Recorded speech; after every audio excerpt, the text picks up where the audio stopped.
pessoal, boa noite. Então, vamos começar a nossa primeira aula, né, da parte teórica do curso. Lembrando que a gente está dando aula para vocês que são multiplicadores e não o pessoal da comunidade, né? Então, não vou explicar conceitos biológicos, né, e ecológicos exatamente, mas como orientar vocês na hora de ministrarem essa aula, né?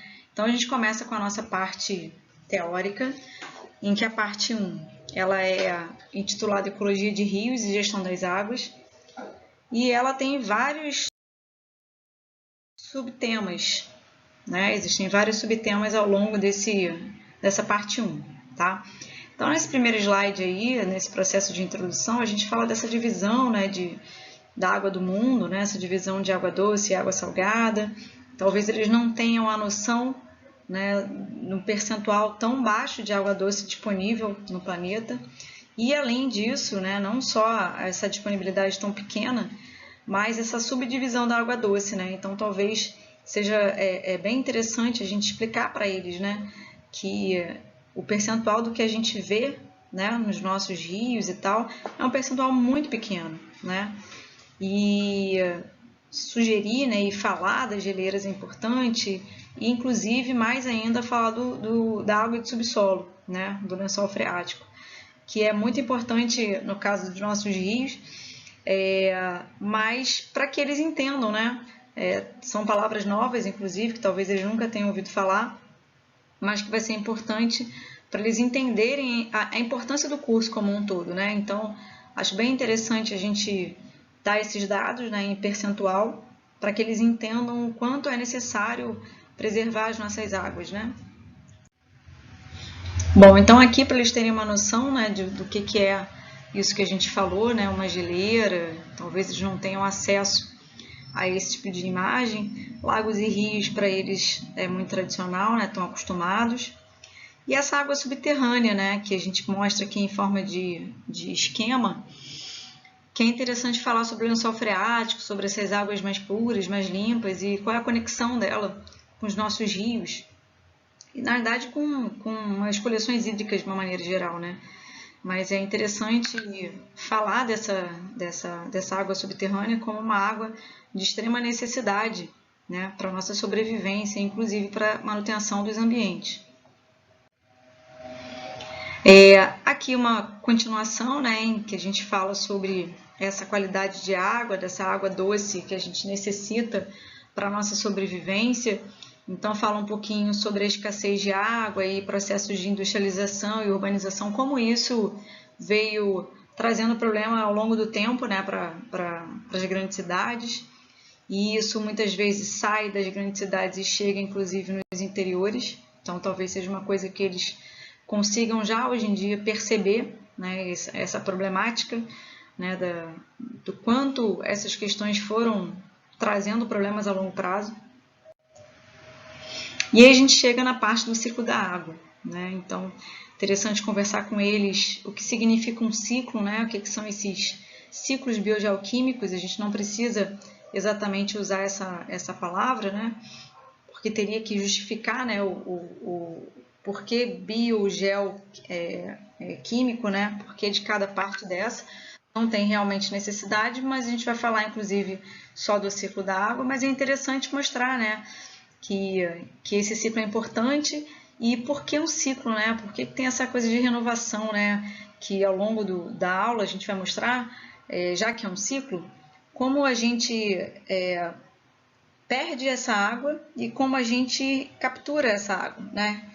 Nós em relação ao ambiente, né? Então, mostrar que isso é um ciclo e que a gente vai ter uma forma de eliminar isso para o ambiente, para a natureza, e vai ter como capturar de volta, né? E que esse processo funciona como um ciclo, né? Que se renova o tempo todo. Isso é bem importante. E aí falar sobre cada etapa desse ciclo. Não tem problema a gente falar sobre essas palavras, né? Por mais que sejam palavras novas, não tem problema, né? Eles vão ouvir, a gente vai repetir, a gente pode perguntar, voltar na imagem. Essa imagem é uma imagem que é interessante, né, para explicar, inclusive porque ela faz essa divisão de pequeno ciclo e de grande ciclo, né? Interessante para a gente dizer que o pequeno ciclo engloba só a parte aquática propriamente, né? E o grande ciclo já entra aí os seres vivos. Então, esse ciclo é bem interessante, essa imagem, que mostra tanto a parte ali do ambiente aquático, né, das coleções hídricas, tanto de água doce quanto de água salgada, quanto da participação dos seres vivos, tá? Nem toda a imagem mostra isso, tá? Então, às vezes, a gente demora até um pouquinho para achar uma imagem que seja mais interessante.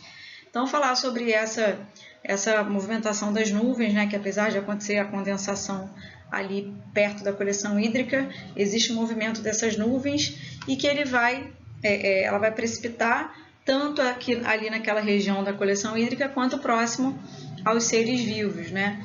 E falar dessa água infiltrada no solo que vai alimentando esse lençol freático, isso é bem interessante. A gente pode até usar outras palavras de dúvidas que possam vir a surgir, né? De percolação, não exatamente usando propriamente essa palavra, mas até explicando o que isso significa a partir de dúvidas que possam surgir por conta deles.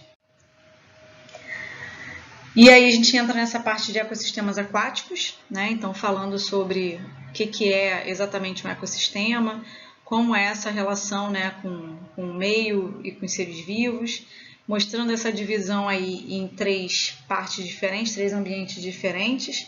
E lembrando que a gente está falando dos ecossistemas aquáticos, mas existem os ecossistemas terrestres também, mas que a gente vai focar nos aquáticos, né? Então, palavras que talvez eles não tenham ouvido falar, principalmente o ambiente do estuário, mas talvez eles consigam perceber o que seja, né? Então, voltamos aqui a falar do ambiente marinho, que a gente já tinha falado lá do percentual.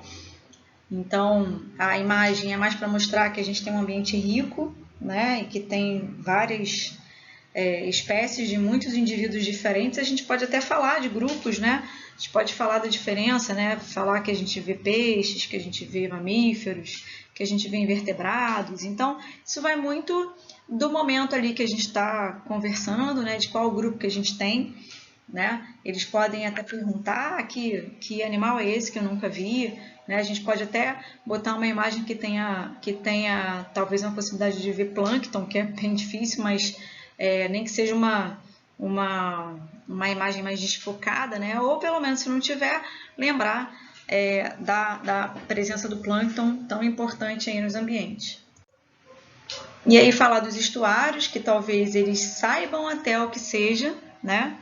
Mas que talvez eles nunca tenham visto propriamente, ou pelo menos nunca tenham pensado nessa palavra, né? Ouvido falar dessa palavra, né? Dependendo do lugar que as pessoas morem, né? A gente está falando de região serrana, a gente não vai ter essa observação, mas como a gente usa o curso em vários outros municípios, então talvez seja mais visível para outros moradores de outras regiões, por mais que talvez essas pessoas já tenham viajado para algum outro lugar e possam já ter presenciado.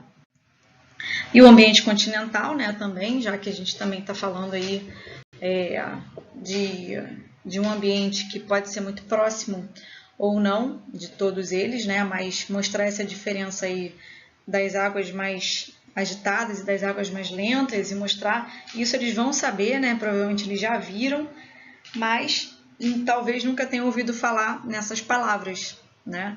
E isso também ajuda muito na hora da escolha, né, do rio que a gente vai fazer as coletas, né?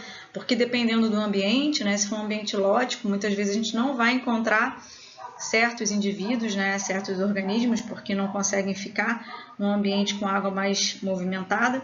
Então é importante que eles entendam e aprendam determinadas palavras. A gente pode voltar quantas vezes for nesses slides, né? A gente aqui vai ser mais rápido, mas a gente pode demorar muito tempo com eles, de acordo com a demanda que eles trouxerem.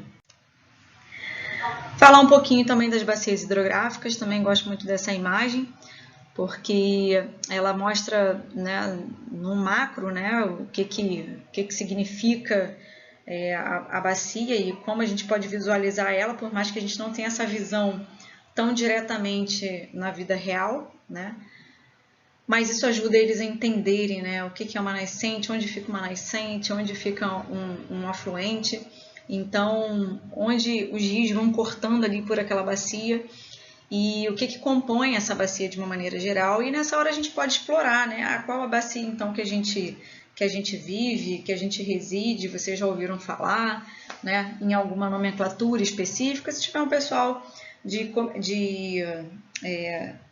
produtor rural, né, de alguma organização, assim, de associação de moradores, de associação de produtores, talvez eles saibam, né? Então, é bom isso confrontar com aquele desenho, né, que a gente faz no início, na introdução lá do mapa conceitual, né, até para eles entenderem que isso tudo faz parte de uma grande bacia hidrográfica. A gente pode até falar das bacias que a gente tem no estado, né, só para eles terem uma noção, né, citar quantas bacias são, né, como são essas regiões hidrográficas, que essas bacias fazem parte dessa região. A gente faz esse desenho, né, dessa folha como uma forma de ficar um pouco mais claro para eles. Eu acho que é uma representação interessante, né, para eles entenderem, né, o que são algumas dessas nomenclaturas que a gente vai usando e que a gente vai usar ao longo do curso. E aí a gente entra na parte de ecologia de rios, em que a gente também vai falar um pouquinho dessa diferença de água superficial e subterrânea, como a gente citou lá no início, né, essa água subterrânea. Falamos um pouco de mata ciliar, eu acho que é um momento bem importante para a gente perguntar como é isso na região deles, né? Como eles observam essa mata ciliar nos rios em que eles têm participação de alguma maneira, né? Em que eles fazem uso, né? Seja para potabilidade ou balneabilidade. Então, eles podem descrever, eles podem colaborar uns com os outros, né? Se eles estiverem falando do mesmo rio, talvez eles consigam falar coisas diferentes de trechos de rios diferentes. Isso também pode ser muito rico, né, para essa discussão.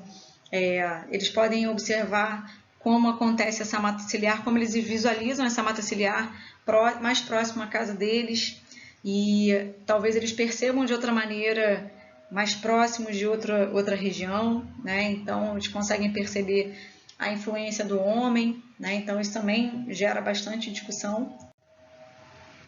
Falamos aí das vegetações aquáticas, então a gente também pode perguntar o que eles observam nas suas regiões, nos rios em que eles moram perto, se isso é diferente de outros rios que eles já foram, né? Então tem bastante fala em relação a isso, o quanto isso pode ser bom ou não. Falar dos substratos, né, que talvez seja uma palavra bem diferente para eles, né? Talvez eles entendam, né, falar de fundo, né, de areia, de pedra, de folha, que a gente até usa outras nomenclaturas, né, na ecologia tradicional, né, mas é interessante que eles percebam essa diferença dos substratos e passem a falar, né, essa linguagem, porque na hora do biomonitoramento também vai ser interessante, né, na hora da identificação dos indivíduos que a gente for encontrar ali. A gente pode até perguntar se eles percebem substratos diferentes, né, na mesma região. E aí, para finalizar, são alguns questionamentos que eu acho que são importantes a partir dessa aula, né, que pode abrir uma possibilidade de uma discussão ainda mais ampla, né? Então, qual a diferença entre afluente e fluente? É uma coisa que as pessoas têm muita dificuldade de entender. Na verdade, por conta das palavras serem parecidas, elas entendem coisas semelhantes ou até o contrário, mas que fazem parte de um mesmo viés, né? Sendo qualquer rio que faça conexão com um rio maior, mas fazer essa diferença, falar sobre outros sinônimos para efluente também é interessante. A gente pode até, vai ter outra aula que fala mais sobre isso, mas isso pode ser já um link, né, que lá na frente eles vão poder usar.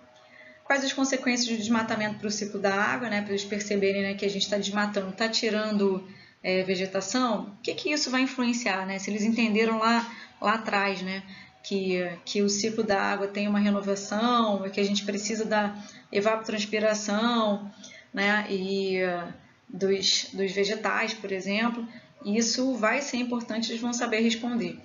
Como essas consequências podem afetar a vida animal terrestre e aquática, né, porque talvez eles percebam de um primeiro momento que o desmatamento traz algum problema para o próprio vegetal, né? Então, como isso pode trazer consequências para além. Vocês conseguem perceber a presença e necessidade da água subterrânea, então, para a gente voltar na história dos lençóis freáticos. A mata ciliar é visivelmente presente nos giz de sua região, então, óbvio que ao longo da aula a gente pode ir fazendo esses comentários, né? Esse final é só para a gente dar um start de pergunta, caso elas não tenham surgido ao longo da aula, tá? Vocês identificaram alguma palavra ou expressão que ainda não tinham ouvido falar? Isso é muito legal e a gente pode, estando em aula, né, presencialmente com eles, fazer essas anotações no quadro, né, colocar isso no quadro, e aí, como são palavras que eles não conheciam, né, ou pouco tinham ouvido falar, a gente pode usar esse momento para repetir, né, para falar de novo, para botar do lado, escrever do lado de novo o conceito, né, onde ela se aplica. Então, são muitas possibilidades nesses questionamentos no final. Tá certo, gente? É isso. A gente se encontra no nosso encontro online.